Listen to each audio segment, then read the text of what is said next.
Welcome back, ladies and gentlemen, to the Whatnauts Review Show, our weekly book club style podcast here at the Whatnauts, where we cover all sorts of different genres and mediums. It could be comic books or movies, TV shows. Today, my very first K-drama is what we're going to be covering. This week, we are talking about Love Alarm, which is a Netflix original. It is Valentine's Day, so if you are out there, happy Valentine's Day. Hope you get to spend this with your loved ones and have a lot of good, fun times eating chocolate and cuddling, watching TV shows, or doing who knows what else. There's all sorts of stuff that you guys can find on our podcast, so there's bound to be something for everyone. My name is Kyle Springer, and I am joined, as always, by Melissa Wilkinson. Yes, hello. Yeah, happy Valentine's Day to you. Thank you. Yeah, of course. How has your weekend been so far? It's been nice. I've just been cleaning and organizing my apartment. We talked on the captain's log about how I got a new couch, but I'm not able to get rid of my old couch yet. So I've had to awkwardly restructure my entire living room to fit 2 couches in it. So I'm trying to minimize every single other item so that my life becomes as simple as possible. Like anything that wasn't in a decorative basket, get it in a decorative basket. Because the fact that I have 2 couches in my view already makes my mind feel so cluttered. Wonderful. My weekend has been interesting. I'm not a sports fan, really. Like, I grew up watching and playing them. I like them, but I don't follow them. And something interesting started up this weekend. It's the fan-controlled football league. It's arena football, so it's like indoors and it's smaller, right? The field is smaller. It's 7-on-7, which I think normal football is like 11 or 12 people. Is this international football, not American football? It is American football. Okay, so egg ball, not round ball. Egg ball, yeah. It's American egg ball. That's what we should just call it to differentiate. There's football and then there's egg ball. Right, yeah. But it's 7-on-7, which is smaller teams. It's 2 20-minute halves, and then the fans, the viewers, can vote live for what offensive plays they run, and the ones that get the most vote, or the one that wins the majority, is the play that they run. And I only really know about this because Kinda Funny, one of the like podcasting companies that's a weird thing to describe them as, but they make a bunch of podcasts and video game content. They actually own one of the teams. Ooh, what's it called? The Wild Aces. And so they got to live stream that on their Twitch, and they're commentating and being like, okay, vote for this one, do this thing and that. And it was actually a lot of fun. Cool. So yeah, that's what I got to do yesterday and all of that stuff. Did I say what number this one was? I don't think I said what number this what is it, 144, 145? 144, yeah. Okay. A nice perfect square. Yeah.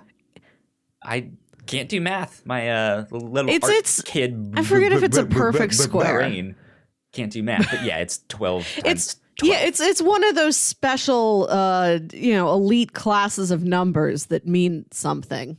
It's like the one thing that I remember from math is like 12 times 12, 144. Did it. I graduated college. It's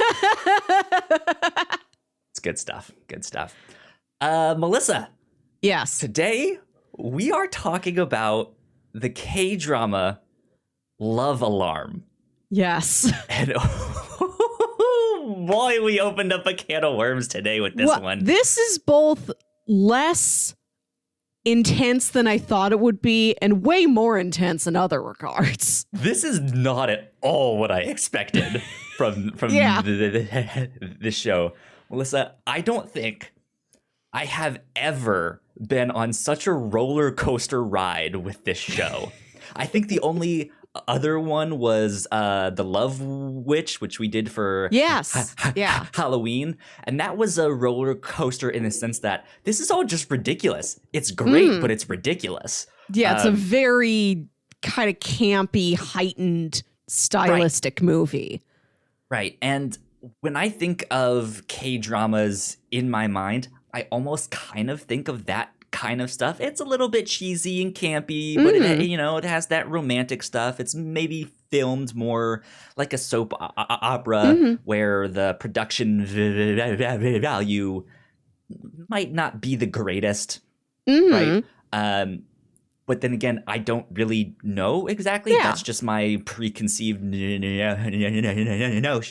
And that's kind of what I wanted to do this week is like, I wanted to get out of my comfort zone, try something new. I had been wanting to pitch some K-dramas on the show. You might see one more pop up down the road. Who knows? But yeah, we ended up on Love Alarm. Why did you pick this one? Melissa. You pitched me, I think it was 2 K-dramas and like a Japanese manga series. Yeah.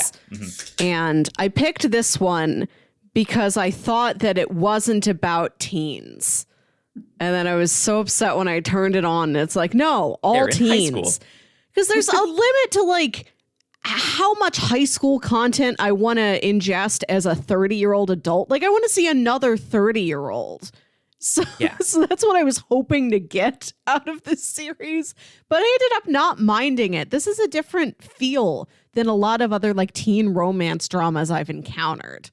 Yeah, there is like I did not know this was set in high school or like mainly set in high school. We do get like a 4-year time jump at one point. There's a flash forward for the last this show is a weird time structure.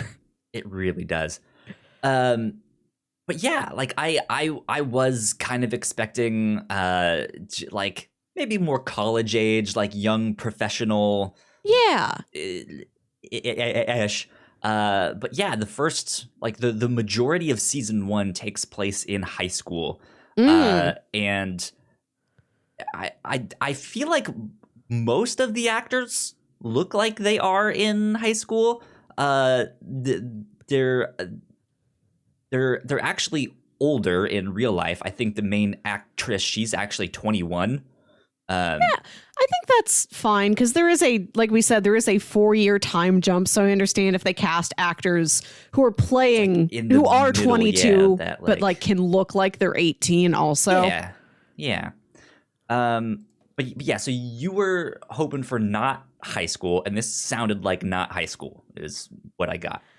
Right, especially because it's about an app. It's about like a dating app. So I thought that would be, college and mid-20s maybe characters. But no, high schoolers. That makes sense indeed.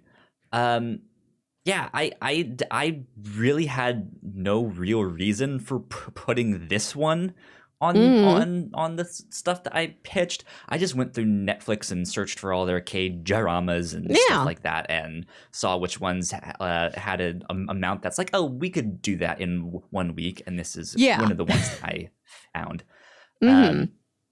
Yeah, I was not expecting what we got. I was expecting it to be a little more cheesy, like I said, a little bit more.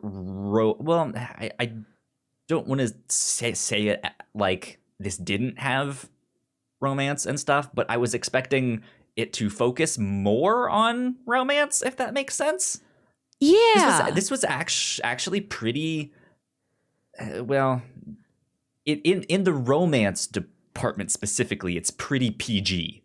It is, which was something that surprised me. I think I was expecting more of like a teen soap opera that has more drama to it. Like, not that this isn't dramatic, but and there drama, is some of it in there. Fights, betrayals, secrets, things like that. And we do have elements of it, but it's all fairly understated. And you're right. The romance is like mild kissing and some hand holding. There's no sexual content in this at all. How kinky of them, right? Right. There's no double entendres. There's not even a sexual metaphor. It's like sex does not exist in this world. It is all mild kissing and hand holding. Right. Yeah. Yeah. It's really interesting indeed. Oh man, but yeah, we opened up a can of worms with this show, Melissa. Let's put it this way, without getting into spoilers yet. Mm-hmm. I was furious at the first 3 episodes. I hated them. And not because I thought the show was bad. Yeah. There's just something they're doing in the show that I was just like, this isn't romance. This is abusive as hell. Like, no, don't do this. And then by the end of episode 5, the show just takes a complete other turn, and is like, they discover a mass grave. I guess that's minor spoilers, but like, what is going on in this show? Oh my god. The show does okay. So we've got this central, like we said, fairly PG, except for that, fairly run-of-the-mill like teen romance story, love triangle. Which boy does she like? That's kind of it. But in terms of the characters' backstories and what we see happening around them in the flash forward scenes, it does take these wild departures that I was not expecting. And to have a core story that is so simple and understated, but then you've got these very intense, gruesome things just hanging out on the fringes of the story. Right? Not what I was expecting. It's a very odd combo of elements going on in this narrative. It really is. And I think at the end of the day, I enjoyed it for the ride. It's not. I don't need to continue on with season 2. This is not for me. This is all that stuff. But I think for just the craziness of the ride that is this show, I think I enjoyed watching it. Yeah. But yeah, again, I'm not a romance rom-com fan. Oh well, but yeah, it was not, the romance was not especially riveting. I'll say that the 2 love interests are fairly similar to where it's like, I'm not really invested in which one she picks, because I don't see how her life would be very different with either guy. I will tell you that right now. But yeah, so let's do a little bit of a synopsis to break it down for people who haven't seen it yet and might be interested. So this takes place in around modern day times. There is a new app that you can download on your phone, and it is called Love Alarm. And if you download this app, it's not a like chat or messaging app. No. It's not really a dating app. No. However, you can sync up your heart, which they don't really mention how you do that, but you sync up your heart. And then if you have the app turned on, if someone within a 10-meter radius of you, or maybe your phone, they never really explored that. Oh, yeah. Someone within a 10-meter radius, if they have romantic feelings towards you, you'll get a notification on your app, and it'll be like, "Hey, someone likes you." And so it sweeps Korea. It's the new hit app. I'm sure it has gone global in the story, but they don't really talk about that much. But it is like the new thing, so everyone is downloading it. It's changing the way people live and how they love and how they date and stuff like that. And it's a bit of a speculative fiction in that sense. They do speculate on some things. like you said, a lot of that is kind of on the fringes. But every now and then, some of that kind of breaks into the main story. But it revolves around a love triangle. The main actress, she is kind of trying to decide between these two guys. She, at the start, really only has eyes for one of them and doesn't really know the other one all that much. But they both like her, and they're both kind of competing for her affection in their own ways. So it's typical in that sense, but I was also very impressed on just how complicated they made it outside of that love triangle. Just like the characters' backstories, the two love interest relationship outside of like school and stuff, the best friend of the main actress and her interests in all of this. It actually does a really good job of being like, hey, we're not just focusing on this love triangle. Yeah, it was the characters' like home lives and their family relationships that I found much more interesting than the romances. Yeah, absolutely. But yeah, it starts out in high school, and then we eventually get a 4-year time jump down the road. They've all graduated at least high school. It looks like most of them are in the professional working space rather than college. But there's still things going on with this app. There's starting to be people that don't like this app and are like, hey, this is not a good thing. Like the way that it's changing the way people think about love and romance, it's not great. So there starts to be some tension and stuff with that. And once we get to that time jump, they start teasing Love Alarm 2. Like, what's going to be the new features on this app? And so, yeah, it's part romance, part mystery, part thriller, part drama. It's an interesting mix. Yeah, I think there's one joke in the entire season. Maybe. It's a valuable joke, though. Yeah.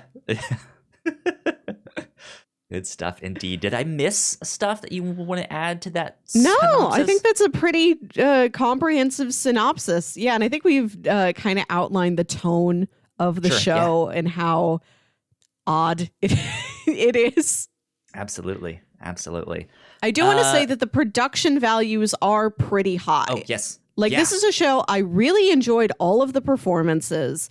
The show looks good, like in terms of like the costuming, the hair, the sets, the way everything is shot, the places they go to. Everything looks wonderful. My biggest gripe with the show is that I think it has like 6 music tracks that it loops over and over again for the entire season. You hear the same song in every episode. Pretty much. Let's see. I think this is Studio Dragon that helped do this one. I've seen a couple other shows, mostly their crime stuff, but yeah, their production is usually top notch. Yeah. Looks like Hidden Sequence also made this, the production company. I don't really know them. I'm not super familiar with Korean shows, but I do like Korean crime shows. Go watch Bad Guys Vile City. It's great. Go watch Stranger. I think the Korean name is like something Forest or something. I don't know. It's weird. But yeah, great shows. But yeah, let's get into housekeeping and we'll get into spoilers and start dissecting this show. If you guys did not know, we have multiple podcasts here at the Whatnauts. You guys can find out more information on our website, which is thewhatnauts.com, as well as your favorite podcasting platform of choice. If you like what we do, patreon.com/thewhatnauts is where you can support us for as little as $1 a month. We have a $1 tier where you guys can get all of our shows early. We have a $3 tier where you guys can get exclusive content from all of our shows. We recently put up a 2021 video game fantasy draft which we will be checking in on throughout the year as we bid on more games that are coming out. So that should be fun. We have a $5 tier, which gets you a shout out here on the show. So thank you, Sam, for helping us out. We appreciate it. We love you a lot. It means a ton. So thank you. And I hope you're having a wonderful Valentine's Day. Happy Valentine's Day, Sam. Yeah, indeed. We do not live stream this on Twitch, but you guys can follow and subscribe to us on Twitch at twitch.tv/the Whatnauts. We are on there every Wednesday night playing some video games. And we usually live stream the Captain's Log each Friday night at 9:30 p.m. Eastern time. So be sure to check that stuff out if you want to subscribe. I believe a tier 1 subscription is about $4.99. However, if you have Amazon Prime, you also have Twitch Prime. You just have to link your accounts and you have one free subscription to give to whoever you like. And we would love that to be us here at the Whatnauts, because you don't have to pay extra and it's free money for us. And we would love that. We need the support. So that would be wonderful.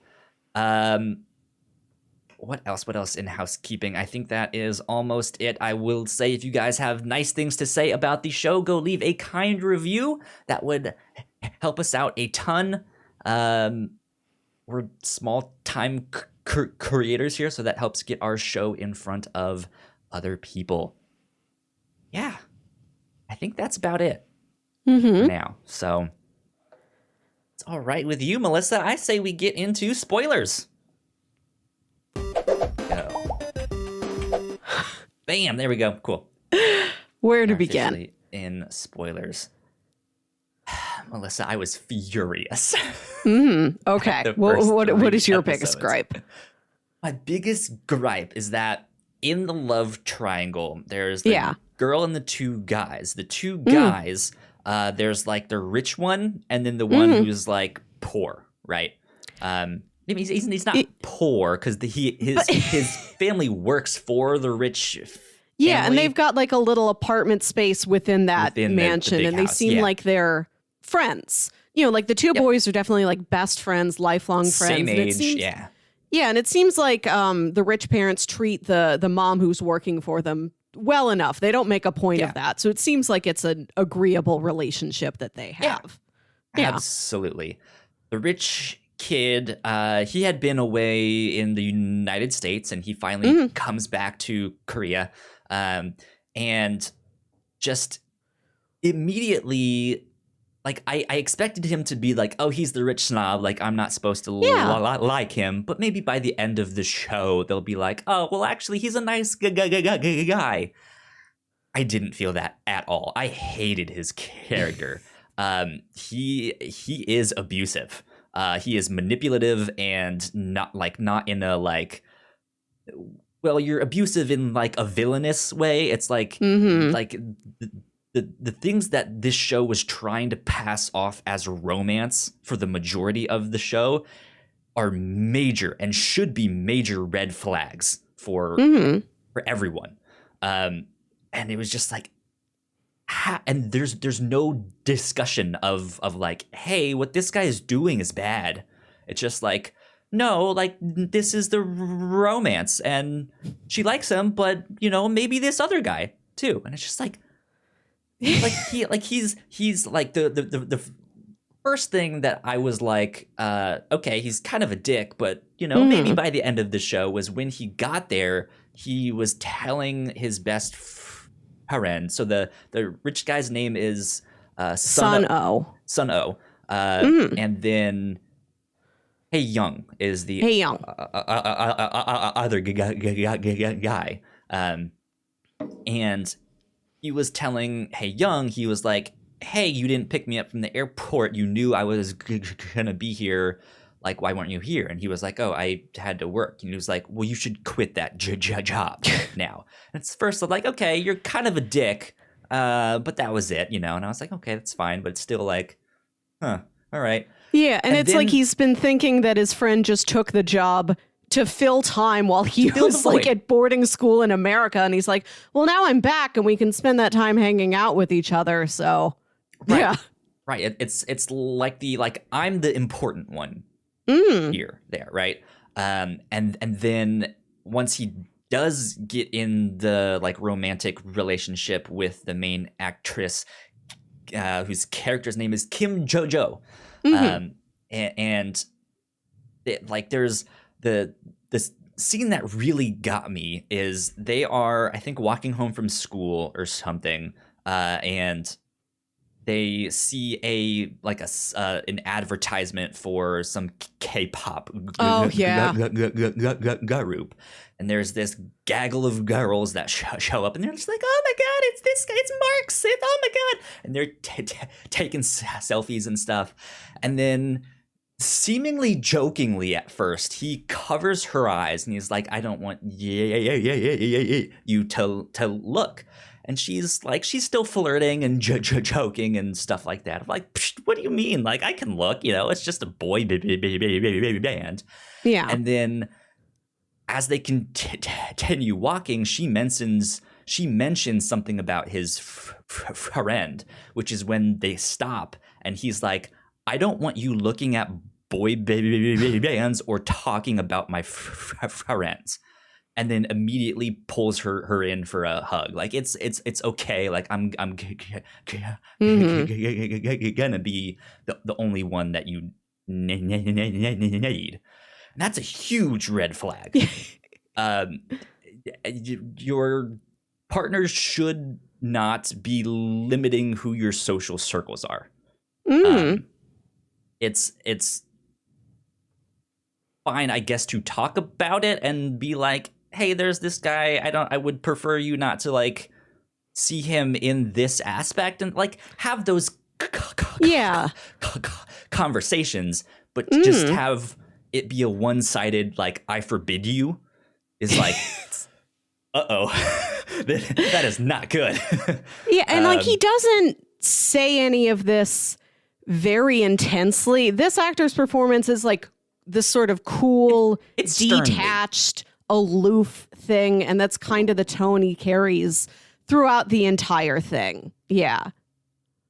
Yeah, like it's still stern. You can kind of tell that he's used to getting what he wants, but that was like the big scene that I was so mad at. But I was also like, that anger was building up from when we first see Hye-Jeong follow Jojo home that one night. It was a little strange of like, okay, why are you following her home? Oh yeah. But then there's that the scene where what's his name again? The Suno is then following Hye-Jeong follow Jojo home. So the whole thing is just strange. But then when he notices her on the bus, she notices Sun-Oh in the car, and he just has this moment that I immediately felt like he's now gonna go after her in spite of like, why aren't you hanging out with me? Like, why is my best friend not hanging out with me? Oh, it's you? Okay. I'm gonna steal her from you. And that's kind of how I read that whole thing. I'm not sure how did you feel? I think he is curious about her. Like, who is this girl? Why is he following after her?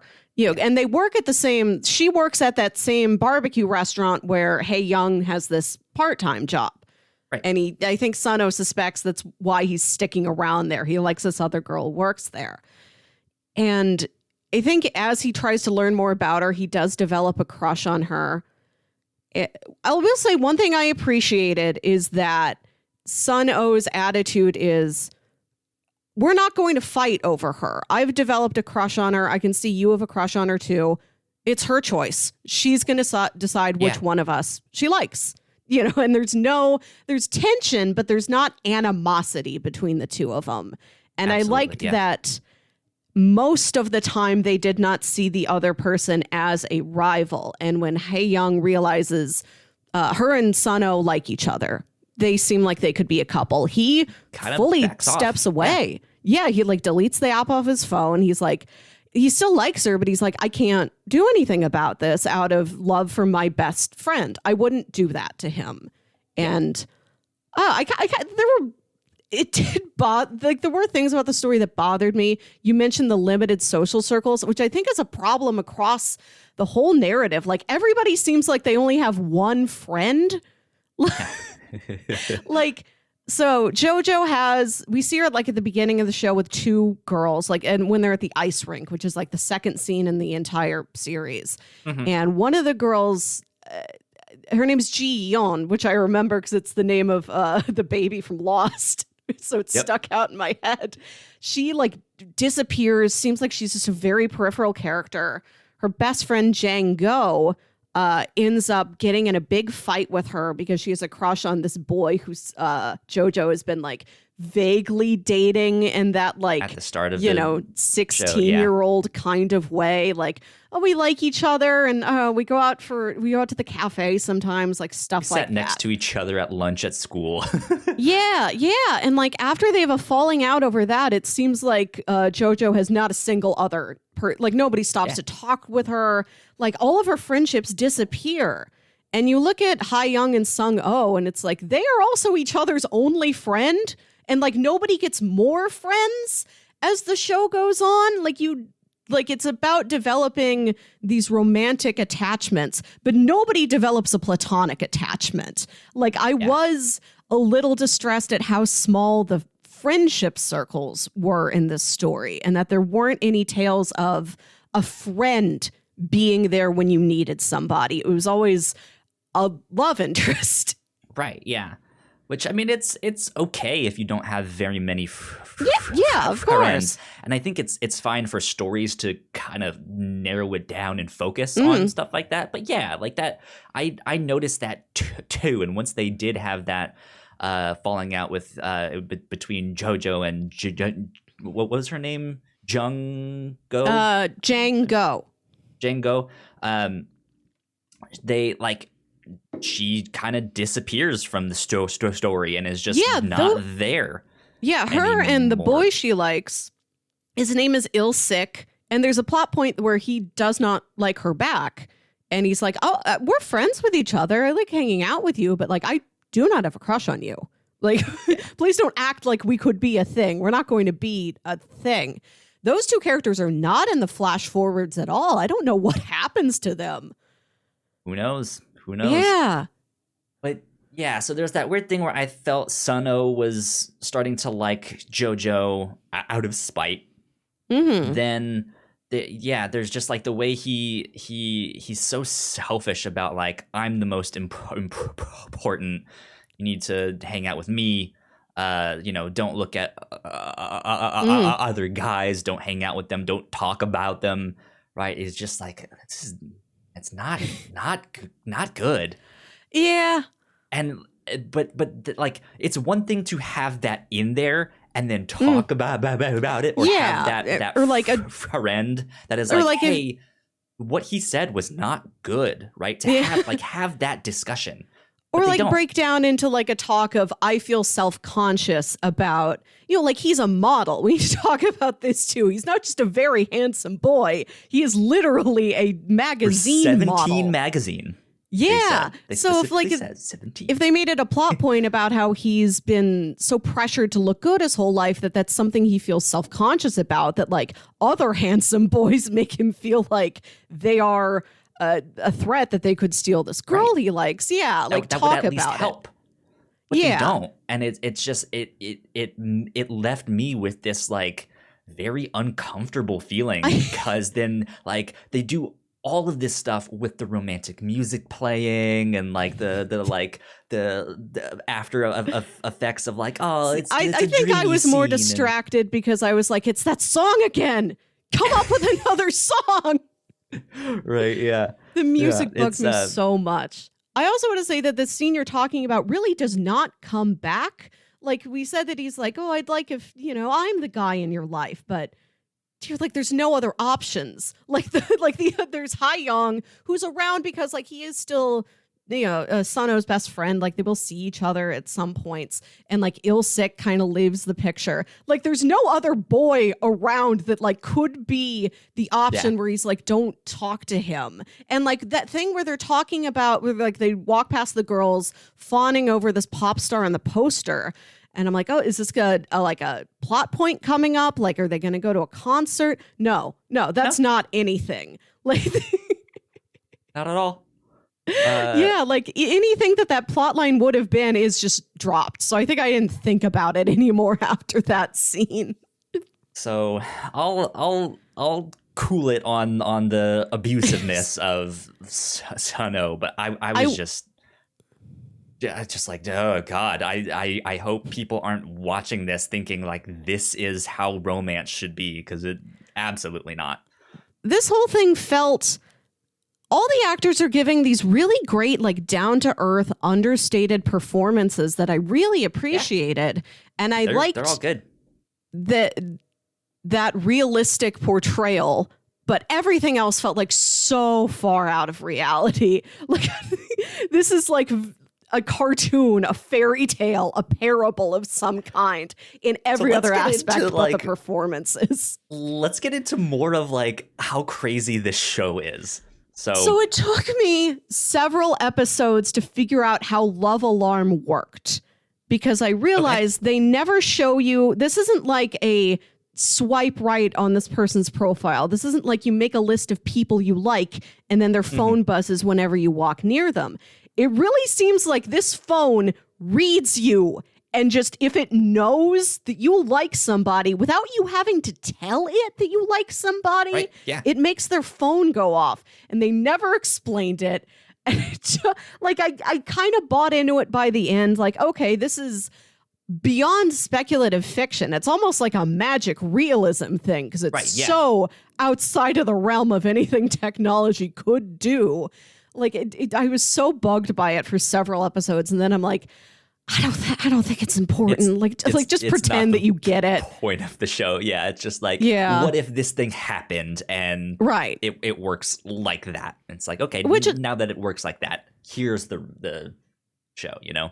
Yeah, which I think I do prefer over it being more of like a Black Mirror sort of like sinister like thing that is closer to like technology that we have. Again, it is so far outside of the realm of reality. I feel like that made it, I don't know, like an easier story to take, where you're not thinking about what you would do in this scenario, how this would affect you, because you're like, this is impossible. Like this can't happen. I'm never going to run into anything like Love Alarm my entire life. Who knows, man? Who knows? But so the show just has so many aspects about it that are just crazy and just like in entertaining way, like things that I did not expect, right? Like in the midst of this romance love triangle, the main actress has this like mysterious backstory of like she's an orphan, something happened, we don't know, like we're getting these small flashbacks to when she was a child, and she's crying walking down the street, and we don't know. And then it turns out that they're like her family tried to commit like familial suicide. Just like, let's just kill the whole family. And and what in the world? Is huge. This is the wildest backstory for the character to have. This was the most compelling thing about the series for me. I burned through the first couple episodes very quickly because we're getting her backstory in these little slivers. I'm like, I need to have the full picture on this. Right? What is it? At first it seems like she's been lying to her friends, and she's like, oh, my parents live back on this island. They sent me here to Seoul to like live with my aunt so that I could go to the school or something like that. Because one of her friends makes a reference to, oh, when we go to this island for a school trip, are we going to get to meet your parents? And she's like, maybe not. And then we see her being like, I don't want to go on that trip. And then she's making up these excuses. These are very obviously excuses, but the teacher can't really say anything because it'd be weird to comment on those things. And like she tells her friends she's going to like an academy, which I guess is maybe sort of an extracurricular study group, something like that. They don't really detail it. Or something, yeah. And like one of her, I think Jang-go like tries to go and find her there. And she's like, you're not enrolled in that school. What are you talking about? So her backstory is her parents were seemingly in so much debt that they're like, we are taping up the windows. We're lighting a fire in the house. Not a fire to burn it down, but a fire for carbon monoxide poisoning. Yeah. And put a whole bunch of like chemicals and stuff in there. Yeah. And then she's like 7 years old. She wakes up. Her parents are already dead or completely unconscious. She like gets out of the house and she like runs to her grandma's house. And then she lives. She must be across town. Yeah. She seems like it was a ways away. Just like, geez, how did you get all the way over there? But she walked for a couple hours, got to grandma, and by then, of course, her parents, if they weren't already, would be completely dead. Yeah. And she lives with her grandma for a while, and then her grandma gets sick, and this is why she's lying to her friends, saying she's at a study group. She's not. She's going to visit her grandmother in this home, and she just doesn't want to tell them that that's her situation. So then she went to live with her aunt. And it seems that her aunt inherited, this is the mom's sister. Debt, and we now have to pay for your school and the funerals and all in your car. And you are a burden. Yeah, and they blame her. They're like, you drove your parents into debt. And they're like, why did you survive? They're so awful, over the top, ridiculously fairy tale villain angry at her for being alive. They're like, we had to inherit your debt.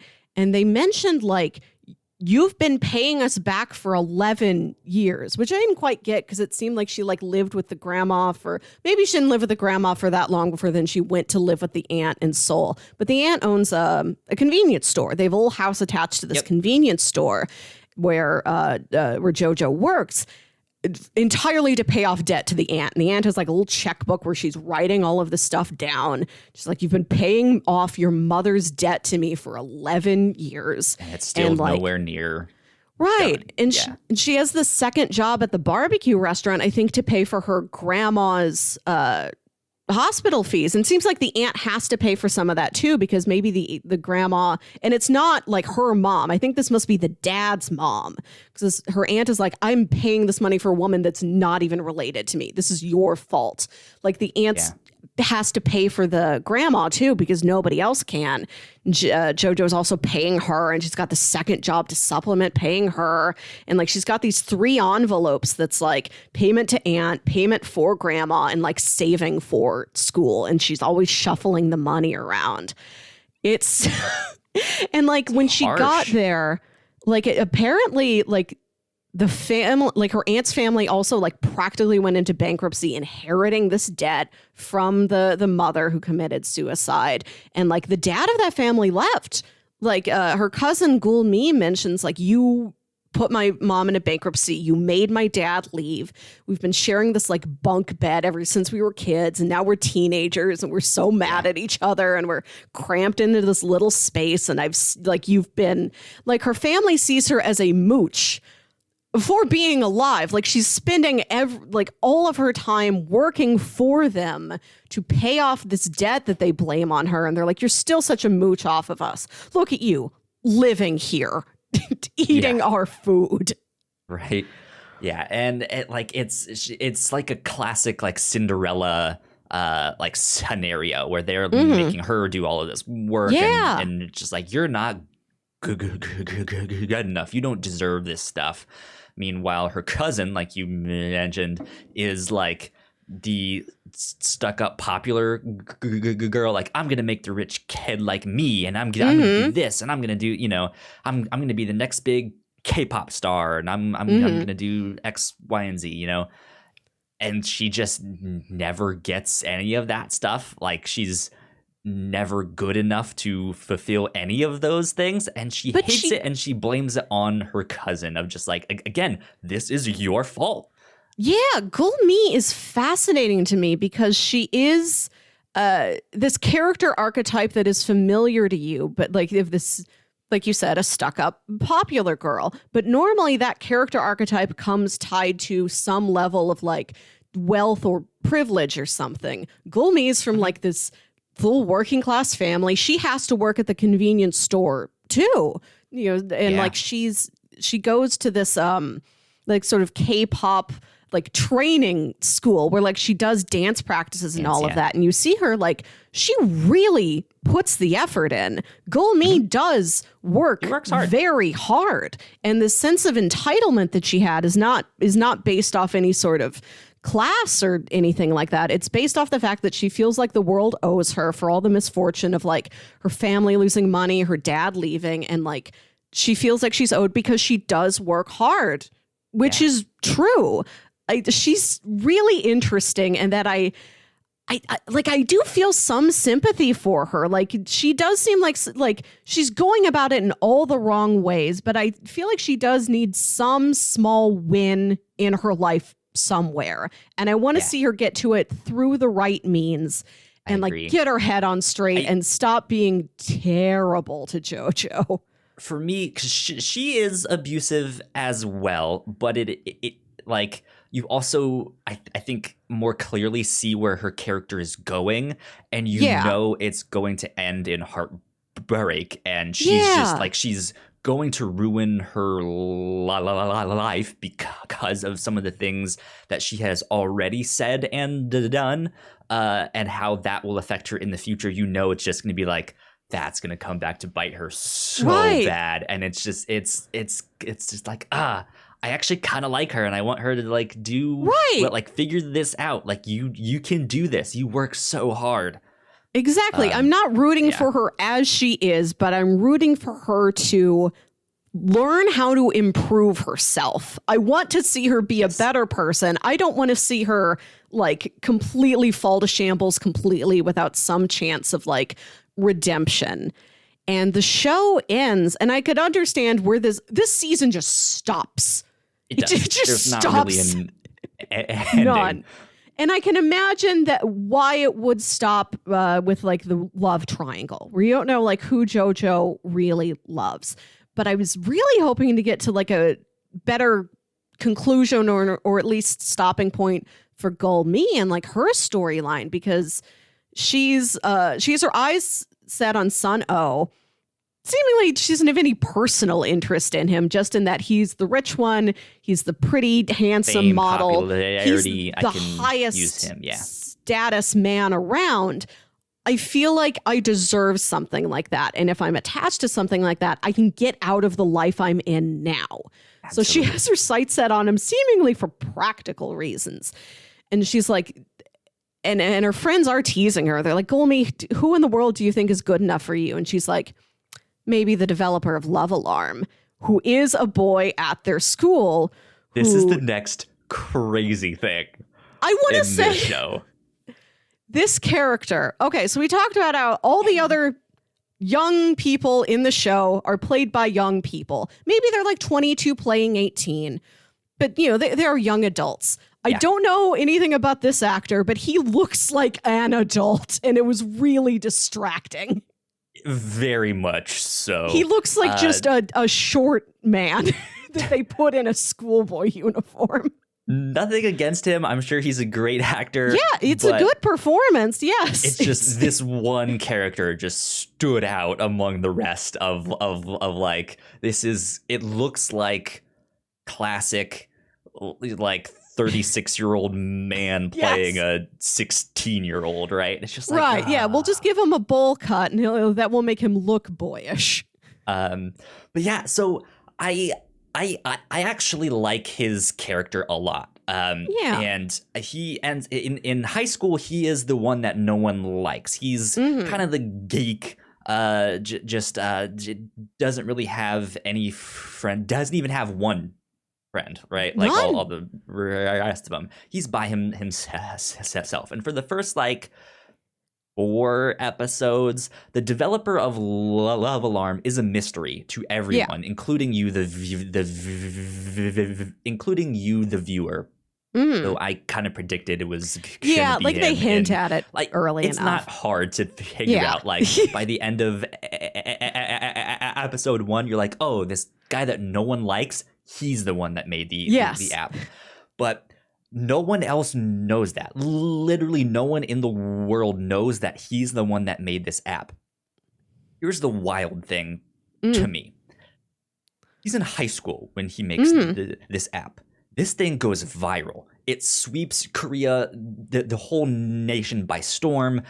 Like I said, I'm sure it goes global because this whole thing is about how impactful this app is and how it's changing the way we live our lives and how we love and fall in love and stuff like that. This kid should be a millionaire at least. They make mention of movies based off of this, official theme songs. There's advertisements that are playing. This kid should be one of the richest people in Korea within 2 years. Right? Yeah. None of it. He's living the same life. Money. Yeah, like he's still got his dorky haircut and he's still going to school and then coming home. And like we don't see we see like his room where he works and he's got all this computer equipment. We don't know his family situation. Up here. Yeah, we don't know his parents. We don't know like how he's getting any money. Maybe he is getting some, but it's like, in like a fund he can't access because maybe he is like still under the legal age to have that much money. I don't know. Right. We don't know anything about how this works, how he got here, what his sole goal with Love Alarm is that he wanted this to tell Gulmi that he likes her.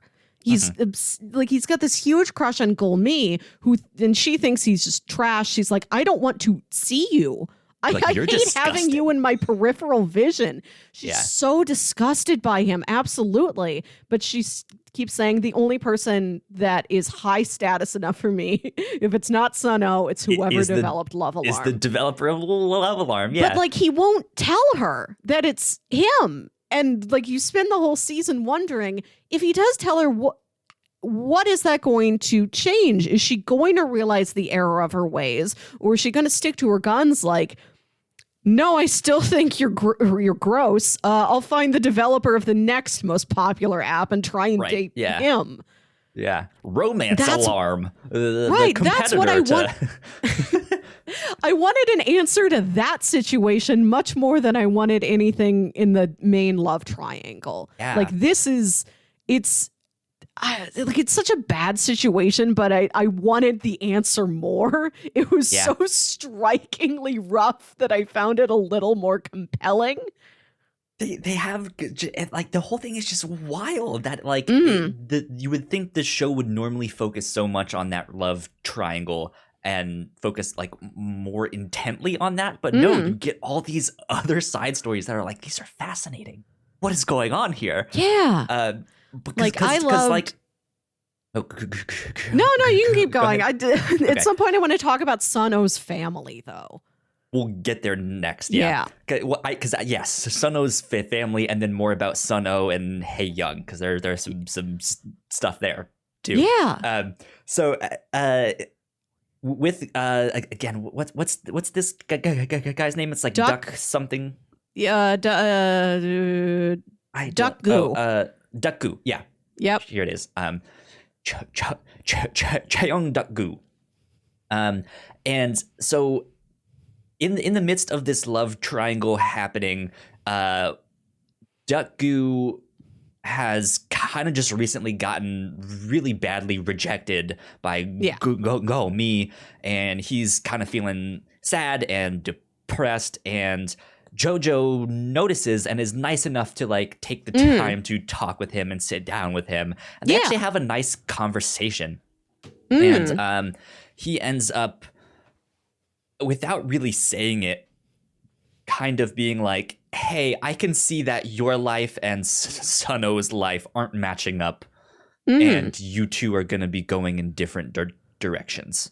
So he gives her a link to this shield for Love Alarm, which should be like, there's only one of these in the world? What do you mean by that? Where did you get this? They don't question that. It seems like she can tell he's the developer. I thought it was like maybe she's on to it now and she'll figure it out. But again, they just don't duress it. It's like it seems that she knows, but it does not officially say that she knows that. Because I kept wondering if she was going to throw that back into Gulmi's face when they're having an argument.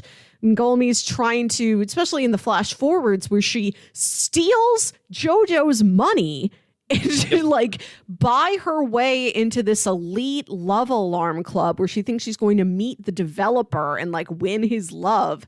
That would be the time for Jojo to be like, well, you've already met him and you already turned him down. So now what are you going to do? But she doesn't do it. And I don't know if that's because there's also one other detail that she could have said, which I guess they don't really know yet, but we'll get there in a sec here.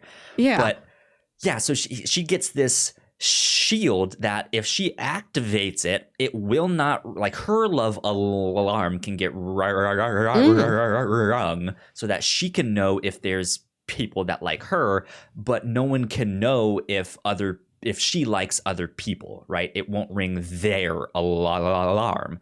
And so she uses this to kind of break up with Sun-Oh after they have a car accident on the islands where she grew up on. Strange. Right after having a panic attack and PTSD moment when there's a fire in the hotel. Yeah. Wild stuff. Wild. But the thing about this shield is that only the developer can unlock it, right? And so she activates this shield. She breaks up with Sun-Oh, has some trouble communicating with him when he's in the hospital, and that's when she breaks up with him is like after he gets out, which we don't see of like why couldn't she get in contact with him? Why couldn't she just go visit him or like find him? I don't know. That seems strange. They go on this school trip. He rents like a moped from somewhere. We don't know where he's gotten this moped. They're out all night, by the way. Yeah. Nobody's keeping good track of these kids. So like they drive around on a moped. They like a car almost hits them and they swerve and they like crash on the ground. And it's not that bad of a crash. Right. It's not very graphic. It seems like something you could theoretically get up from. But like he's like unconscious on the ground. Her consciousness is failing. I thought they were maybe going to kill him and like that be the impetus for the rest of the show of just like there was the guy that got away because he died. Right. And like how that has affected her. And but no, she was just. But her whole life. You know, ever since her parents died, her aunt and her cousin have like blamed Jojo for this so strongly and shamed her for surviving that situation that she like just lets herself sort of fade away. Like she's on the verge of consciousness and she like lets herself pass out. It is this weird moment of like, I can't. She's got it in her head that like she can't hold on to Sun-Oh. Like she will drag him down the way she dragged down her parents. And it's vague exactly what she thinks is going to happen, but you can see how she got there. Sun-Oh, for all his problems, he is very patient with Jojo. He can tell there's something in her past, but doesn't really question her about it. Lets her share what she wants to share when she's ready.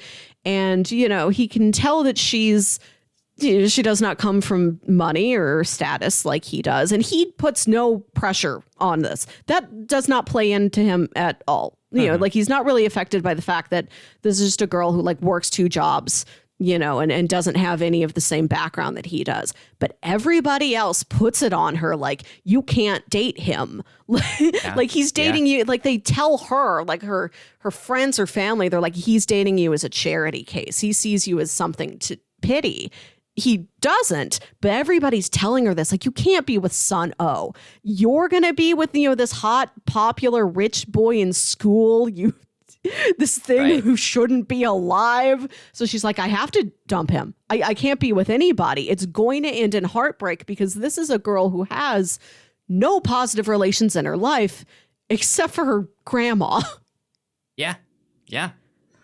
It's interesting. But, yeah, so she activates this shield that only the developer can unlock. And then one of the next details that we learn about Doug-gu is that he seemingly commits suicide.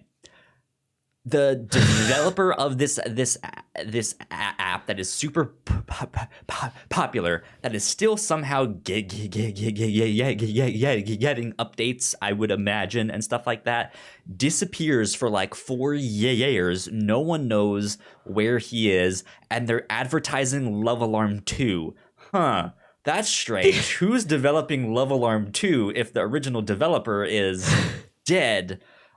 But then... So that is the one more detail of like if they had known that like he committed suicide, right? Which we'll get to that the thing there, but like if they had known, like she could have told her cousin, like, you rejected the developer, you hated him so much that he committed suicide, like you drove him to suicide because you're such a terrible person. Like, this is what you like, and which I guess that's up for debate, but like still just like wild stuff is happening. And then the last thing we learn about him, which again they don't state in like explicitly in season 1, but you can tell. At the event that they are releasing Love Alarm 2, there's these like anti-love alarmers, these protesters, and there's one of them who seemingly like doesn't get out of the truck. Yes. He's hidden and he's speaking in this microphone. He's like, "You guys will end the Love Alarm numbers game right now. It's ruining people's lives," and all that stuff. It never shows his face. It shows like the close up of his mouth. But it's Duck Goo's mouth. Like, that is him. That is absolutely him. Okay, so going back to the suicide scene, he like sits, you see him like shut down his computer, turn off all his technological stuff, and he sits on his windowsill, and we don't see the view below the windowsill. Like, we don't know how high he is, we don't know what's down there. And we see him like jump, like kind of like step, the slide off of the windowsill. And then there's like a fade. And then the narration says, and then Duck Go just disappeared. So I'm like, was that metaphorical? I don't think that's the thing. Literally no one died. knew that he committed suicide, right? They don't know that he's the developer, and they don't know that he committed. Well, they might know that he committed suicide, but again, they're not putting it together that he is the developer. I don't think they know that because, first off, I don't even think that is what happens. Like, it's so vague. We just see him slide off the windowsill. Very well could be suicide, or could be like, again, metaphorical. He's like, I'm just going to jump into my yard. I'm going to leave the computer. I'm going to be free. I'm going to try and get out of my shell and, be my own man. And to say that he disappeared, I feel like you would hear if somebody died. If somebody just fell off the face of the, like. But again, they don't know he's the developer, so they could have heard that. No, but here's the thing. They would know if just like a kid from their high school died. Because this would be, they might know that. Like they would know that, that kid who's not around, like, news would be out if he had actually committed suicide. They would know that. It would be in a newspaper. There would be some sort of an announcement at the school. So I think he can't have. That can't be literally what happened, because somebody would know for sure he died versus, I haven't seen him around. I guess he disappeared. No one liked him. No one really cared about him. So they don't really have a reason to bring him up in conversation. To be like, remember that Duck Goo guy? Oh, he was great, right? No, it was just like, There'd be some. That's it. There would be some notice somewhere that he died. Sure, like, if he died, 100% agree with you there, and it could have happened. We just don't see it in the story. Yeah, and the fact that they also don't know he's the developer, they wouldn't have necessarily equated his suicide with the developer missing or any kind of significance. So that could be a plot point in season 2. We don't know. But yeah, it's just the whole thing is just wild. And then I read that as he committed suicide.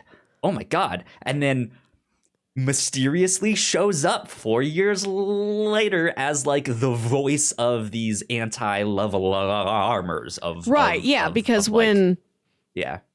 part of this Level Arm 2.0 presentation is that you're going to meet the developer, but he steps out and you never see his face. It's all you're always seeing him from the behind, back, or there's yeah. really dramatic shadow. backlit, Yeah. Yeah. And then you see just like the jaw of whoever's in the van screaming about the Level Arm protest. And it's like, yeah, I agree with you. That's him. And whoever, Absolutely. the developer is like a They mention his figurehead, name? or It's like it's like John Brian something. Chio or Yeah. something like that. Something. Yeah, I whoever don't that know, it's but like a figurehead or a second in command. I wish we did get to see I'm just wondering a little bit of the technical how- behind the scenes of how DuckGoo made this app happen, and like how he's running this business and who he's working with, and like how many people know it's like a 17-year-old boy that made this. You know what would be even wild? What if the new developer is ill sick? Just like I was hired became as a- his patsy. right, yeah, like worked his way up in the company or like something. I don't know, but Another another thing in this flash forward sequence is that people are obsessed with this Instagram account that's this art series God. called The Ringing World by ? And it's all these sort of abstract metaphorical illustrations of how Love Alarm can make you feel isolated, and how it can make you feel jealous or sad and alone. it was so And- wild. And it turns out it is Jojo, who has never drawn a single thing in the show up to that point. And these are beautiful illustrations. This is another thing. I talked about how like the social circles are so small. Everybody seems like they have one friend. Yeah, We know that Jojo like wants to go to college. She wants to like get out of the situation she's in, but we don't know what she wants to do. Like, we don't know what her goals are. Did she want to go to art school? Like, we don't, like, there is talk of like going to college and what are you gonna do after this? Nobody has a specific goal outside of their love interests and like resolving an immediate family problem. Does Sun-Oh want to be a model his whole life? What does anybody don't know. want out of their don't know. lives? There's so much that's like left out.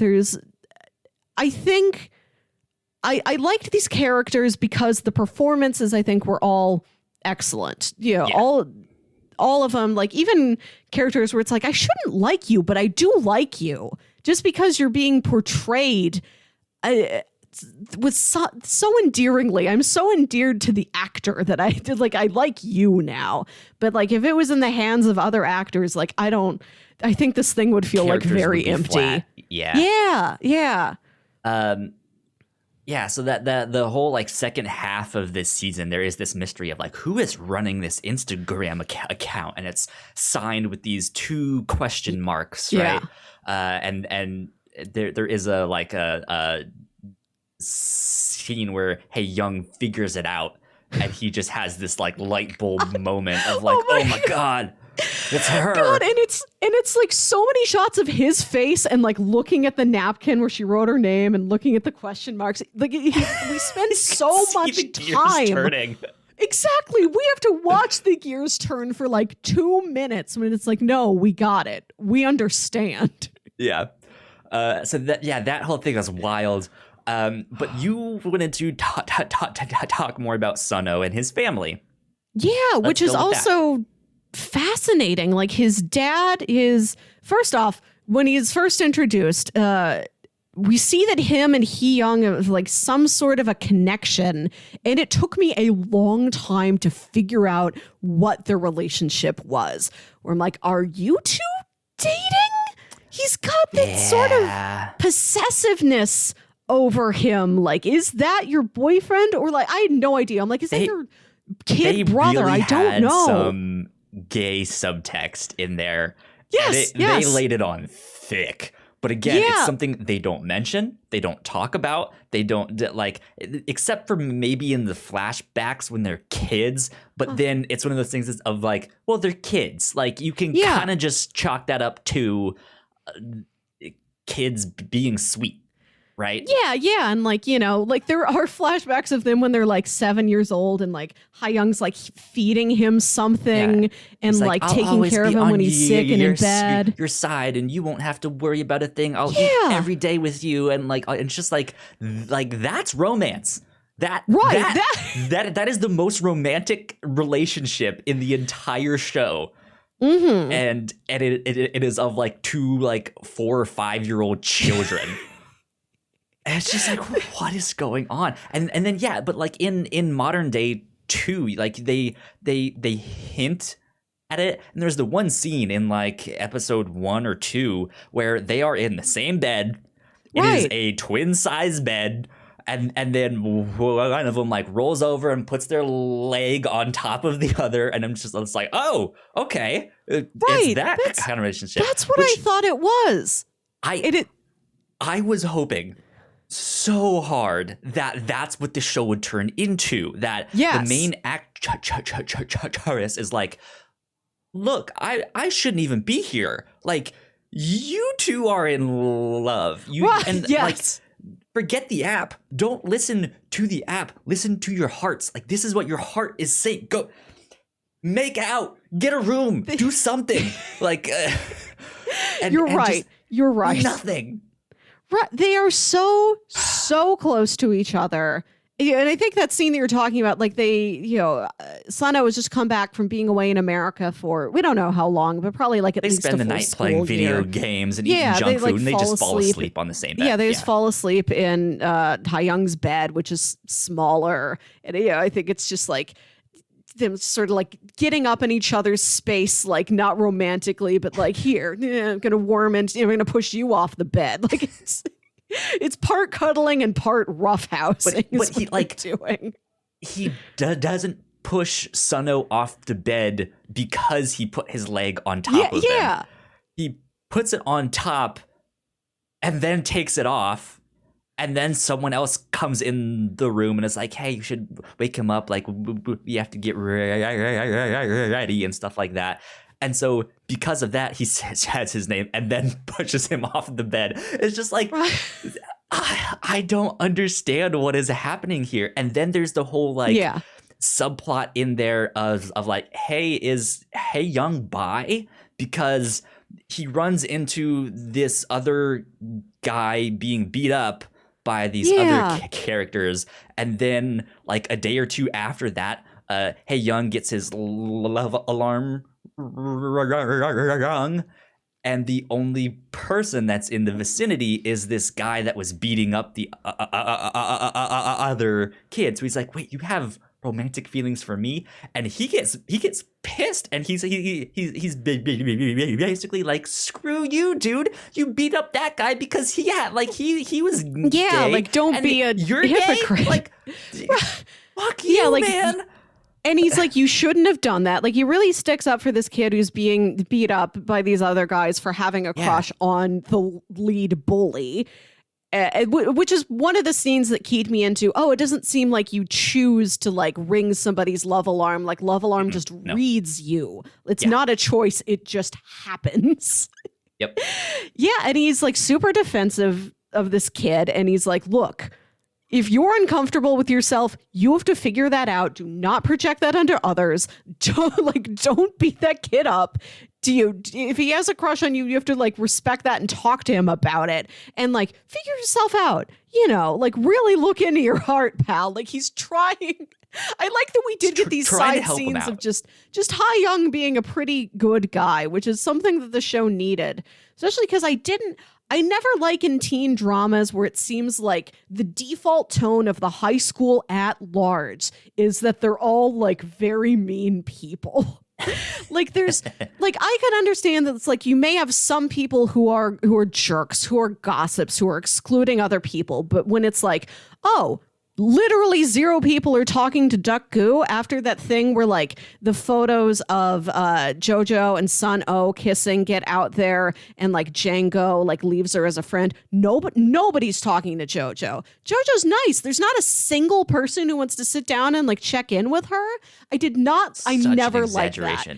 Yeah. Like the high school's full of you can't act like the only nice people around are your protagonists. I can't stand that. So I'm happy we got little bits of Hye-Jeong just being a good guy out there. But like even the way he talked about it in that scene when he's like confronting that bully, is it like, because the bully then asks him, he's like, "You're okay with this though, that I have romantic feelings for you?" And he, like, the way he responds is this like, "Yeah, like I'm fine with that. Like I don't have them for you, but I'm okay with that. Like the heart wants what the heart wants." So like it's not a hint per se that he's bi, but it is at least confirmation that he's okay with those feelings. And if he had them, he would be okay with them, right? But yeah, again, there's nothing. There's I so badly wanted the show to just be like, you know what? This is gonna be a romantic relationship about the two guys. Like, I want that, right? They are the and this whole best thing match. of like, why rely on technology to tell you who you are interested in? Like, follow your heart here, and what your heart has been saying all along is you two get together, adopt a kid together. Right. You guys would be great. Yeah. I wanted to talk about at least in that case, like, it's not Sun-Oh being like, "You will only like me," like that stuff. It's Hye-Jeong being like, "Hey, I like you. I want to take care of you. Like, let me take care of you." And he like, that may read as submissive to a lot of people, but I think that is also dominant in its own way, right? Of just like, hey, I am the one, like, let me do this thing. I am the one expressing this thing and putting myself out there. Which is hard to do a lot. I know. And then to have Sun-Oh accept that is maybe the submissive role in that case of just like, okay, I'll sit back and just like let you take care of me, you know? Yeah. That'd be good. Yeah, and the show does show that Sun-Oh does things for Hye-Jeong sometimes too. Like, there's this like bridge that they like to walk and go up to, and it has like these, you know, like big architectural like blocks on it. And like, apparently when they were kids, they'd like scramble up there and like, look how high we are. And like, it is Sun-Oh hopping up there and is like, "Here, you know, grab my hand. I'll pull you up here. I won't let you fall." Like, there's, you know, they're not necessarily on each other's level, but like Sun-Oh is trying a lot of the time to like be a good, like, he recognizes Hye-Jeong is so valuable to him. Yeah. And he doesn't always do the best job of trying to reciprocate and like check in and make sure he's doing as much for his friend as his friend is doing for him. But I like that he was aware. This is my best friend. I'm fully aware of that. I respect him. And if I like the same girl that he likes, we're not going to fight about it. We're going to leave it in the girl's hands, which one of us she likes. Yeah. Yeah. But his parents I've been wanting to get to, because this isn't as intense as Jojo's situation, but his dad is like running for some local office and like wants the image of like, we have a happy, a stable family. Please vote me for Congress or whatever it is that he's getting up to. The Future Korea Party or whatever it is. I couldn't tell if they were more liberal or conservative, because he makes a remark in at the start when you see him on there. He's like, "I will explain conservative value," or he says something along those lines. But it like, I couldn't tell if it was like, I'm gonna explain them because that's where my party is, or I'm gonna explain them and why they're bad and like why you should vote for me against them. You know, but still, it was just like, they want this perfect family. Yeah, they don't. The father is absent most of the time. Yeah, we really do not spend a lot of time with him, but he's just the first one that we see. And then we go home to his mom, and his mom is an actress. And part of real famous. Part of the narrative I wish they'd done a little bit more with is that she's written this autobiography that's like being published now. And like there's stories about Sun-Oh as a child in there. And I thought that would have been interesting if like more kids from school picked up this book and like found out things about Sun-Oh. Yeah, like teased him or read it and they're like, I feel like I really know Sun-Oh now. So I can let me try and flirt with him. You know, I really understand him. He should date me. So there's not as much with that. But his mom is obsessed with looking beautiful and looking young. There's a scene where like I think Sun-Oh goes to like I don't know, like check on her, like he goes to see her, but she's fallen asleep and like she sleeps in a corset all the time. She's completely obsessed with how she looks and she wants him to be perfect. Like I think there's a point where she criticizes like his diet or how he's sleeping or how he's exercising or something early on where she's like, you need to look good. Or like he gets in a fight at school and she's like, well, as long as they don't touch your face, your perfect model face. Face is the you money need maker. to make money off of. And we see a flashback to when you know, Sun-Oh was like 4 or 5. And she's on the phone with this director of like, no, I can play that role. No, yeah, I can get prepared. As soon as you want me, I can be there. And like Sun-Ho's like, Mom, look, I learned to count to 12. Mom, listen, I can do it. And we see her, she's pouring some sort of a powder into a drink and we don't know, but it seems like it's it seems like she's mixing alcohol with maybe some medicine. It seems something. like it's a sedative, like it's some sort of a drug to kind of take the edge off for her. And her son's bothering her and she just like tears this little packet open and pours the powder in his juice like, here honey, drink this and Mom will talk to you later. And did you read that as juice that he was? I didn't pay attention to what the beverage was. The drug powder was the important part. That was the main part. I was wondering because I didn't see her pour a second cup or him bring one. So I think just in her negligence and drunken medicated self was just like, here, drink this. And it was the rest of her alcohol with a second packet of whatever. Maybe it was the same medicine glass. That was in. And that's why Hye-Jeong comes running up because he's back there like watching. Yeah, he's been playing and like he sees her come in. He kind of ducks down like, she's he probably knows in it like it's basically poison for someone who's as small as you. So he comes and he knocks it out. And it's like, don't drink. And he still gets sick from that like one sip, which is then where we get this the scene of like, hey, I'm gonna take care of you. I'm on your side. Like I'll eat with you at every meal. All of that.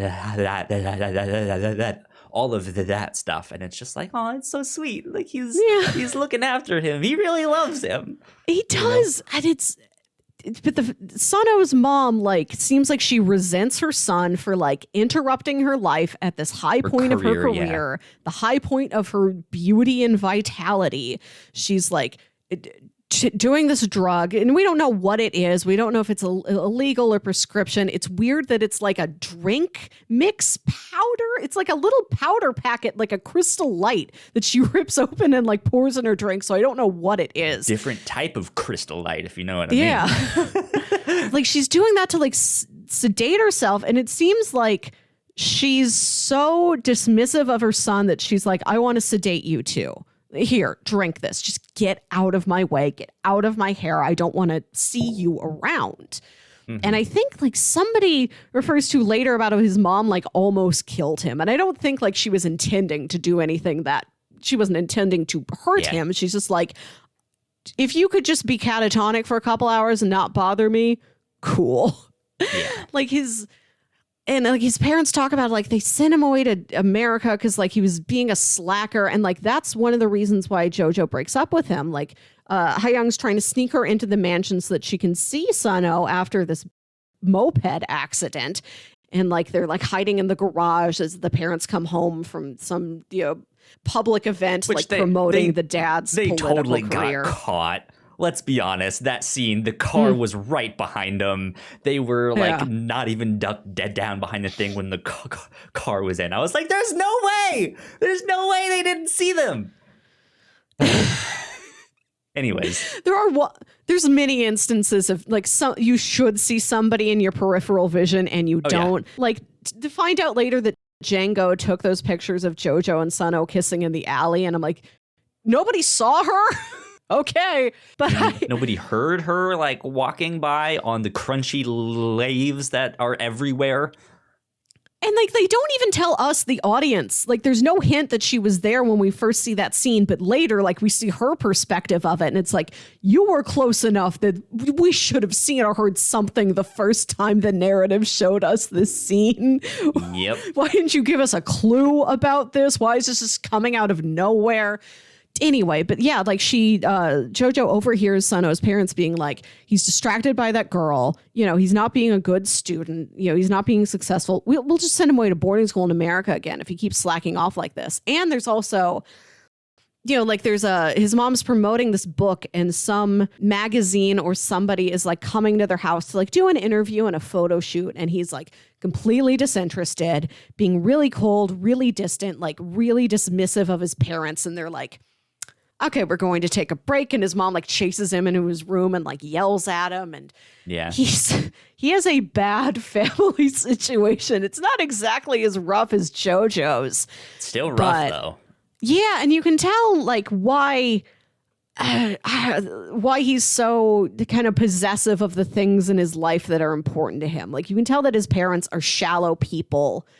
That like have not been good role models for him. Like he does not, again, it seems like Hye-Jeong has been his only friend his whole life. And Hye-Jeong is the child of an in-house employee who lives in his same house, who's been devoted to him his entire life. It seems like this man is like no normal relationship in his life at all. And like when he gets a crush on this girl, has no idea what to do. No idea of like the proper way to behave at all. Yeah.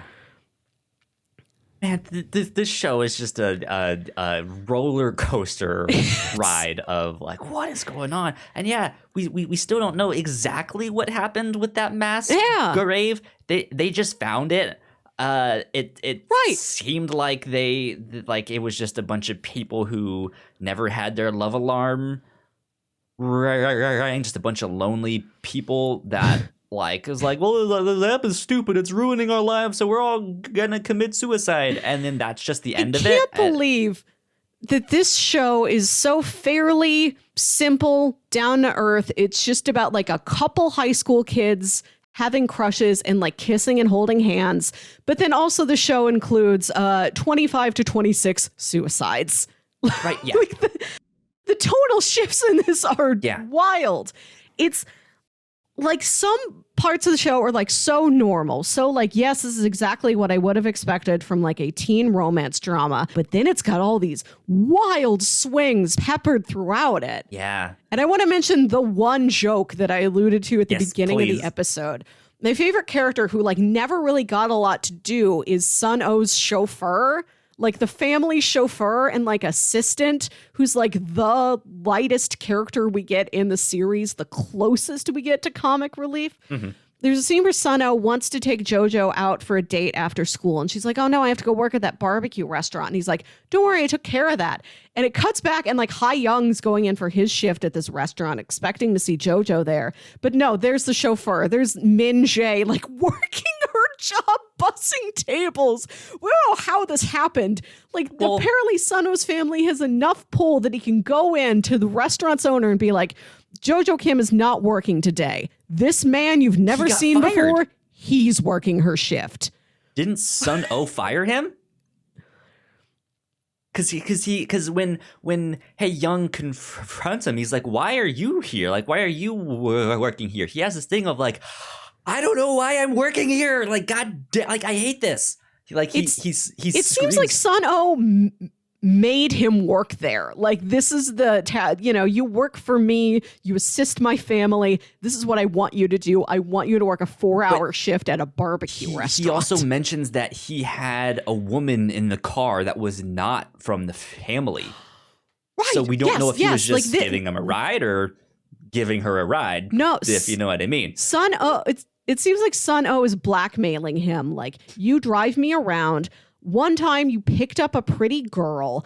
I have this over you. If you don't want me to tell my parents that you picked up this strange woman in the car with me too, presumably, you have to go work at the barbecue restaurant. It's the closest thing to comedy that this show gets. Yeah, absolutely. Absolutely. But man, there's just so many wild twists and turns and things that, like, you could make the entire show about this side plot and it would be a wonderful show. And like there's but there's a lot so of many potential of those. Sorry, just one more thing. But like, there's so many of those, and then like we said, there's almost nothing to the characters. Like they're so flat, and there's just no details about them, or it's just intentionally left vague that it's just like this whole thing is actually kind of a mess. Like it's just like it's a fun ride, but it's a mess. Yeah. It is messy. There's so many things introduced that seems like they could be big problems, but like don't pay off, don't come back. We've got this whole storyline with Sun-Oh's mom. When we jump forward 4 years, she seems like just a mom. Like none of the character details about her earlier seem to still exist. How's her acting career? She seems like less pressuring to Sun-Oh. We don't know exactly why. There's another thing I wanted to come back to that I mentioned earlier, as two, not competing necessarily against each other in their own heads, but like the narrative is pitting them against each other. Sun-Oh and Hye-Jeong. Hye-Jeong is sweeter, more down to earth than Sun-Oh. Sun-Oh is more aloof, cool, detached. That's kind of where they're outside of that. They're similar enough. Like normally if you've got a love triangle like this, the two guys are like opposites and they represent two alternate paths that like the girl's life could take, where it's like, do I want to join this career or do I want to pursue this hobby? This guy and I have the same interests. We love the same thing. Should I go with him or should I go with this guy? Like there's not a ton of differences between the two of them. One of them is a haughty model and the other one is like I disagree with that guy on a bicycle. There are differences between them, but there's not as much there as I feel like another teen romance drama like this would put on there. That's fair. Right? Yeah. That's fair. And like if you're an audience member, right, and you're like, imagine you're a teen like watching a teen drama. You'd have like, that's your favorite character. That's the one you root for. If you were in the situation, this is the one you would pick. And the characters are like blown out a little bit more to be like a type of guy. Like I want the bad boy. I want the smart one. I want the cutie. I want the athlete. Yeah. They're not that. Like, I imagined myself being like a 16-year-old girl watching this. And I'm like, neither of them like are a type of guy that I would be like, that's the one I would want. Like they're both just sort of variations on love interest. Like neither of them have a ton going for them. I would say Sun-Oh is like the rich prick. Like he is the popular kid. He is the one that everyone wants to be friends with. However, weirdly in this show, almost no one wants to be friends with him. But yes, also, like he's got all these girls that have a crush on him. There's no guys that are like, I want to be friends with Sun-Oh. Sun-Oh, do you want to play soccer with me? Right. Do you want to like get in my car? My dad just got me a car for my birthday. Do you want to go to the movies, Sun-Oh? Right. As like there's no guys platonic friend hang. Being like, hey, if I'm friends with him, that'll raise my status, which means I can get a better girl. There's none of that. But then I think Hye-Jeong is the more down to earth. Like he is the calmer, nicer, sweet guy. Maybe a bit of a nerd, but we don't like he's studious rather than nerdy. Yeah. Whereas I think Sun-Oh is uptight. He's selfish. He's stressed out. Obviously, right? Like the entire time. Yeah. It's just, like he's under a lot of pressure, whether that's real or make believe. He's under a lot of pressure. Whereas I don't I don't see that from Hye-Jeong's character. So you described Sun-Oh as like cool and detached. Like I don't read him as that at all. Like I don't see him as cool even in the like, oh yeah, like he's cool, I would want to hang out with him. Like he does seem, it's how like selfish he is and how tense he is. That is not, like, cool people usually aren't that tense. Right. I'm not saying like, but I think he's cool, except for like, his haircut and his clothes, but like to the other kids at school, he would be like, oh, that's the cool guy. Right. But again, we don't see this. Like nobody wants to hang out with him. Like there's so much missing. Like the show is like narrowed down to like these very core basic concepts, like these core basic characters. And that, like, I appreciate their focus, I guess, but that leaves so much stuff that you're watching it. And as somebody who's seen like other high school dramas, you're like, where's the rest of this? Like, there's a lot of trappings of this that are noticeably absent. Yeah, absolutely. Absolutely. Do you have anything else that's like pressing that we need to talk about this? Or do you want to do last thoughts and stuff like that? I don't know. We gotta end it here. Oh, I do. I want to mention the editing. Sure. I talked that I love the production values of this show.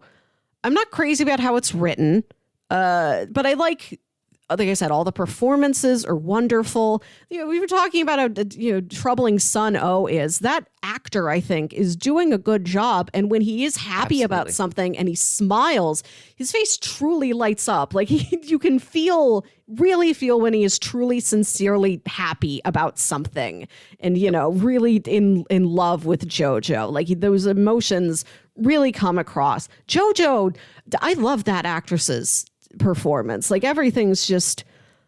So speaking of her, everything's her name is in real life is Kim So-hyun. She is like South Korea's biggest star. Is one of the, I guess I shouldn't say biggest star, but like biggest up and coming actress. She was a child actor and has been. Okay. According to her Wikipedia page, she was nicknamed the nation's little sister and the queen of child actors. Oh wow. She was like the. Let's see, what does it say here? The not and blah blah blah. She was listed as the youngest Korean star in the top 100 Hallyu stars Instagram accounts in 2015. Was awarded the 2018 most grown account with 7.1 million followers at the age. Wow. And then, like, at the age of 21, she became the youngest South Korean actress to have more than 10 million followers. So she is, like, the draw for this show of, like, she's the one. Yeah, I can see she's that. the big star. Yeah, and then everyone else seems like, at least the two love interests, they seem to be well-known, too, but definitely nowhere near as big. Okay. But I thought she was fantastic. Yeah. Lots of good performances. Like I said, I love how the show looks. There's a lot of beautiful backdrops. Like it's set during like fall. There's all these beautiful colors. There's snowfall. It's great. Yeah. I'd mentioned that the music is very repetitive. And the editing has a lot of these weird, unnecessary filters that you can't tell what, if anything, they're supposed to mean. And there's so many flashbacks. The editing is wild. Like characters will like have a flashback to something that happened 5 minutes ago. And they'll continue to have that flashback for the next 3 episodes just to make sure the audience knows. It's an important moment. Remembers. Over and over and over again. Yeah. And she won all kinds of awards. Look at that, man. Good for her. Yeah, good for her. Indeed, I liked her a lot in this. So hopefully I'll see more of her down the road in some other shows. Mm-hmm. But there you go. Yeah. Not for me. I don't like the whole romance aspect. I just bored to tears with that stuff. But the show in and of itself has just so many wild things happening that I was not expecting. But it was at least an entertaining and enjoyable ride to just watch this thing happen. Mm-hmm. So yeah, it was I wouldn't say the show itself is fun. It does not have a fun tone to it, but the amount of disparity within the show, makes it a fun watch. Yeah. Like there's like we've been doing, there's a lot to like yell at. Just like, what's that about? What happened to that? Where sensational. did he go? It is sensational. Yeah, this would be an ideal thing to like throw on with your friends and like laugh at, because there are enough bonkers moments, and there's also enough like slowed down kind of by the book teen romance drama scenes where it's like, hey, you can just chatter over those. Absolutely, yeah. And then in 5 minutes there'll be something else for you to yell about. I agree. Yeah, I enjoyed it at the end of the day for the most part, but yeah, I think what you said, just like, yeah, watch this with some friends, start drinking, right, and just like have fun and enjoy this. But yeah, so we'll see. And again, I'm not sure how this stacks up to other K-dramas. Yeah, because I haven't watched them. This is my first one, so who knows? And again, this is also like not typically what I picture when I picture a K-drama. This had much better production and stuff like that, but we've all explained that stuff. So there you go. There you go, indeed. Melissa, recommendations? This is gonna be a tough one for me because I don't know any of like romance stuff and go on. Something this reminded me of is our beloved Lost, because two of the characters within Lost are a South Korean couple, and Lost is a show with a lot of flashbacks that fill out these people's lives before they got deserted on this island. And we follow their tumultuous relationship and how he's from a poor family. She's from a rich family with like criminal ties, but it's and her husband, like in order to be her husband, in order to like get enough status that her dad will let her get married to him, he has to work for the dad. He gets involved in this criminal underground. He's trying to escape. He has to be so distant from her, but he does still love her. That's a very compelling romance. It's one of the strongest aspects of that show, I think. So yeah, Lost is like 8% a K-drama sometimes if you just follow Sun and Jin's storyline. Check that out. I'm not really big into teen romance dramas, but there's a show I did watch in high school that had some elements of that. Do you remember the show Kyle XY? Of course I do. My name is Kyle. Because your name's I in get it. all of the jokes. Yes. Yes, I do have a belly button. Okay, just putting that out there. No need to This ask. was a show on ABC Family back in the day about a clone boy, like a teenage boy that escapes from like a clone lab. Yeah. Yeah, and like, so he doesn't have a belly button. He has no idea what life is, and he gets adopted into this family, and it's about him, like he falls in love, and like the brother and sister in the family, they have their own separate love interests. So it's got that romance drama, but also it has a lot of strong friendships in it, which is something like Love Alarm had Sun-Oh and Hye-Jeong, which is maybe the best relationship in the show, but there were like no other really compelling friendship angles going on. This show had a lot of them. Like, Kyle XY, XY is not his last name. Nobody in the show calls him Kyle XY. Hey so there, like him and the XY. brother How of the you doing, family, bro? like like watching him like really become like a sibling and like a really good friend, to the kids and this family who adopts them. It's sweet. I have not seen this since it was on when I was like 16, 17 years old. I've been meaning to go back to it and like just sort of check it out, or at least read a good Wikipedia synopsis of like, what were the rest of the seasons of this? Because I never finished it. And of course, it's got like the sci-fi angle of like, who has been cloning him? And then in the second season, there's like a girl clone played by Jamie Alexander, Lady Sif from the Thor movies. Okay. I believe this might have been her first project. There you go. Yeah. There you go. So there's also a sci-fi mythology element if you're excited about that. Good stuff. I got 2 recommendations actually that I thought of while you were talking. First one, Riverdale. Go watch Riverdale. Yeah. It's like the exact same thing where it's like teen romance drama, but this show just takes it in a wild direction. There's murder mysteries, there's secret cults, there's like biker gangs and stuff like that. It's wild, and there's so much stuff to just be like, they're doing what now? Now it's a football show.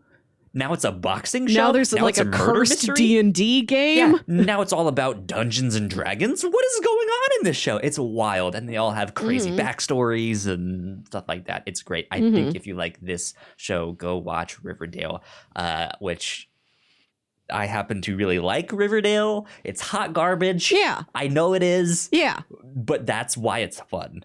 That's why it's so good. Yeah. Riverdale seems like a show unto itself. Riverdale is its own genre. It really is. It really is. If you want something else that is Korean, though, there is a movie. It's a mystery thriller, so it's not romance stuff. But I'm recommending this because of how wild this movie is. I keep mentioning that word, wild. This is a movie I checked out because it had an actor from Bad Guys Vile City season 1, and I really liked his performance in that. And then I saw this, and I was like, oh, it's the same actor. So I checked it out. It's called Forgotten. And Melissa, when I watched this, I mentioned this movie to you on the captain's log, because this movie goes places. You think it's one thing, and then it changes to something else, and then it changes to something else, and it's just like, how does this one movie have like 3 distinct genres, like in like beginning, middle, and end? And this is about a family that moves into a new house together, and one of the brothers, there's 2 brothers, has to take a bunch of medication to like live normally and function within society and stuff.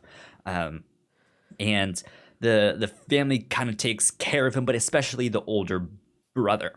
And then one night, the older brother goes venturing out of the house, and the younger brother notices him and starts to follow him. And he sees his brother be abducted. And he doesn't really know what to do. He goes back to his home, and they can't find him for 20 days. And the police can't find him. No one knows, like, all of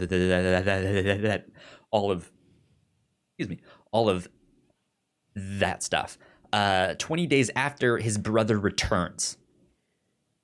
But the younger brother starts noticing things are off, to the point where he's wondering, I don't think you're the same person.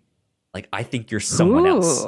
And so, yeah, it's this like a mystery thriller, but like at times it's like a horror movie. At times it's like a straight up crime movie. At times it's like a mystery thriller, sci-fi thing, I think. But yeah, it's just like, how do they fit all of this in one movie? And it's kind of a mess, but it like, that's what we said with this show, right? Like, there's just so much happening. It's just like, what is going on? So there you go. That's what I would recommend. It's called Forgotten. I believe it's on Netflix. Okay. So you guys can go check it out there. But yeah. All right, Melissa, it is your turn to do some of these pitches for next week. It's pitch time. What do you got for me? I have three comic books about Black superheroes. I wanted to do something to recognize Black History Month. And I'm like, well, we love superheroes. We can always talk about those. And there's a lot of them that I've been wanting to get to know better. Sure. You know, I've seen people in movies and I want to read at least some of their comic history and learn about their lives there. Okay. So I went on to Comixology Unlimited. They had conveniently a whole section for Black superheroes. Great for me. So I went through that. I did have a little trouble finding things that were on Unlimited. So I have, out of my three pitches, I think only one of them is entirely on Unlimited. Okay. The other ones, It's like the first volume's free, and we'd have to pay for the second volume. You know, but I think one's $6 and one's $9. Cool. So not a huge investment. Okay, option one. This is a hero I've been wanting to learn more about for a long time because I've heard very little about his comics history, and that's Blade. Ah, yeah. Yeah, so this is Blade Volume 1, Undead Again. This was published in 2014 by Mark Guggenheim, Howard Chaykin, and Marko Djurdjevic. Tried my best there. And the description for this just says... Yeah. Okay, thank you. The description for this just says, a never-before-seen loom into Blade's mysterious past, featuring Spider-Man, Dracula, Doctor Doom, Wolverine, and Santa Claus? Okay. That's all it says. So there's that volume Unlimited, and then there's a second volume available for us to read that would be about $9. Sure. Yeah. And then option two, this one does have the first two volumes Unlimited. This is some Miles Morales Spider-Man. Ah, yeah. Yeah, I've never read anything about him before. And this one is a 2019 series. This says volume one is titled Straight Out of Brooklyn. The comic's just named Miles Morales. It's not named Spider-Man. The artists and authors listed here are Saladin Ahmed, Javier Garron, and Brian Stelfreeze. Yeah. And the description for this one is, Miles Morales swings back into the spotlight. When the rampaging Rhino and a cadre of mysterious criminals start plaguing Brooklyn, things take a dark turn for the young Spider-Man. What mystery lurks under the surface of this newest villainous uprising? Why does the Rhino have minions? Who is the new antagonist who may just become Miles' most dangerous foe? Maybe Captain America has the answers. Get to meet a lot of other characters in this. Then get ready for Miles Morales' day off. Vice Principal Dretcher is determined to figure out the reason for his students' tardiness and absences. So Miles, Judge, and Barbara must stay one step ahead by playing hooky, while our hero tries to keep his secrets safe from all of them. Plus, the quiet but deadly Tombstone. And introducing Starling. Is she friend or foe? And is she single? So this is really highlighting the number of other heroes and villains we get to spend time with in addition to Miles. Yeah, it's a great series. Nice. Pitch number 3, time to get back into the Valiant universe, maybe. Oh, okay. I found a Valiant comic. This is a hero named Livewire. Yeah. Livewire, and this is, again... I like her a lot. Volume 1, free. Second volume, I think, is about $5 or $6. For the first time, Livewire takes center stage. Accomplice, mentor, savior, and now enemy of the state. Seeking to protect other vulnerable, superpowered psiots like herself, Livewire plunged the United States into a nationwide blackout causing untold devastation. With the whole world hunting her, what kind of hero will Livewire be? Or will she be one at all? I'm not familiar with this hero, as we've read... I think 2 Valiant titles. We read Quantum and Woody, and we read The Death-Defying Dr. Mirage. Mm-hmm. Really like both of them. But I know they've got more superheroes beyond that. So this is one of them who I haven't encountered before. And I don't know how she might connect back to those other titles, but slowly I may piece together a bit more of the Valiant universe. There you go. So we could read Blade, Miles Morales, or Livewire. Those are some good picks. While you decide, something else I wanted to tell you. Okay. I didn't know Spawn was black until I saw him in the list of black comic book superhero titles. Because I realized I don't know a thing about Spawn. I know what he looks like, which is this like full body costume mask, with his mask. He looks kind of like Venom. Had no idea who the man was under there. So it was a surprise to me. I almost pitched Spawn just to learn about him, but I flipped through it and I'm like, I don't know if this is dark. for me. Not a Melissa book. I can tell you that right now. But yeah. But like the couple minutes I spent flipping through it, I'm like, it's good to learn about Spawn at least this much. I know like a bit more about Spawn than I did yesterday, and that's valuable. There you go. Good stuff. Yeah. Melissa, I'm gonna go with Livewire. I think that one will be wonderful because, I'm always a fan of doing some of Valiant comics on here because I know a lot of people aren't as familiar with them, but they have some great stuff. Livewire is a psyot, which you read that word, which I'm sure means absolutely nothing to you right now. I can imagine what it might be. The psyots are basically the X-Men of the Valiant universe. Or the mutants, I should say. Okay. Rather than the X-Men. So there you go. She's one of them. She controls electricity and technology, if I'm not mistaken. But yeah, I like her character quite a bit. So good stuff. Let's do that. So volumes 1 and 2 of Livewire. Yeah, volume 1 is unlimited. Volume 2, like I said, would be $5 or $6. Sure. Yeah, that sounds wonderful to me. Let's do that for this next week. And then I believe the week after that is... Back to Halt and Catch Fire. Back to Halt and Catch Fire. For the end of the month special. Time to begin again and catch more fire.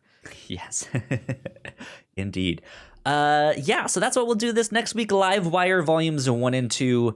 Once again, like Melissa said, volume 1 is on Comixology Unlimited. You guys can read that there and pick up the second volume for real cheap, it sounds like. So yeah, there you go. Melissa, where can they find you on the internet?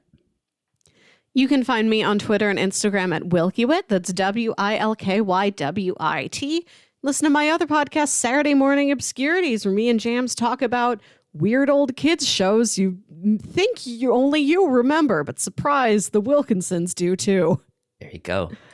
You guys can find me at Yo Kyle Springer on Twitter and Instagram. If you guys want to stay up to date with our shows, we are at The Whatnauts on Twitter. So go like, share, subscribe, do all of that stuff. You guys know the deal with that. But with that, this has been episode 144 of the Whatnauts Review Show. We will see you all next week. Bye. Bye.